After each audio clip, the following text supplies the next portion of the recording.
Many people from mainland China and Hong Kong have found a haven south of the equator in Australia to work, study, and seek refuge. Australia is extremely beautiful, multicultural democracy.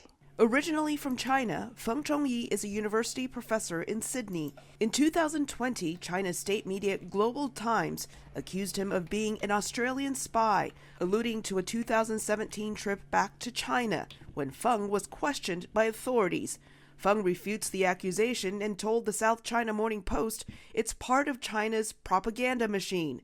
He describes Australia as a paradise for intellectual freedom. The 1980s generation, like me, will grow up to believe in democracy.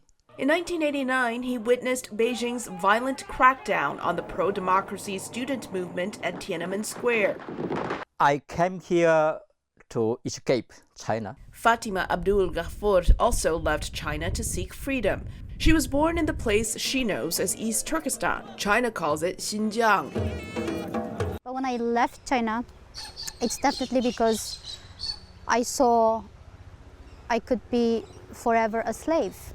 She is alluding to China's treatment of the Muslim Uyghur minority group, where human rights groups say more than 1 million Uyghurs have been detained in camps. My father was also taken to the camp. My brother was taken to the camp. Abdul Ghaffur says her father died in a camp.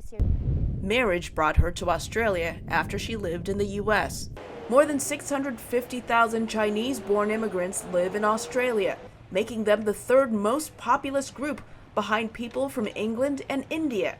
That does not include people from Taiwan or Hong Kong who also live in cities such as Sydney.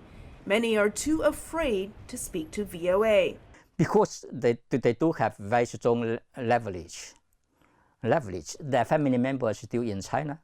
They are scared. For Hong Kong residents, Australia will provide pathways to permanent residency beginning next March. The new programs stem from an Australian commitment to Hong Kong shortly after Beijing implemented the National Security Law.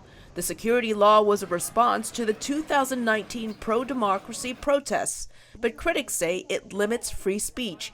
Chinese state media says the law is aimed at protecting citizens. Professor Feng Chongyi says over the years in Sydney, he's seen differences of attitudes between older members of the Chinese diaspora who support more Western views and the more recent Chinese immigrants who express strong patriotic views about their home country. In 2008, it's a sea change. It's changed to the opposite.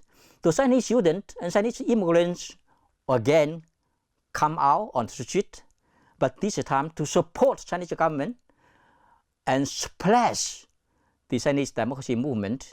But that may be part of the allure of Australia for immigrants like Feng Chongyi and Fatima Abdul Ghaffur. It offers freedom for people to openly express their views. Elizabeth Lee, VOA News.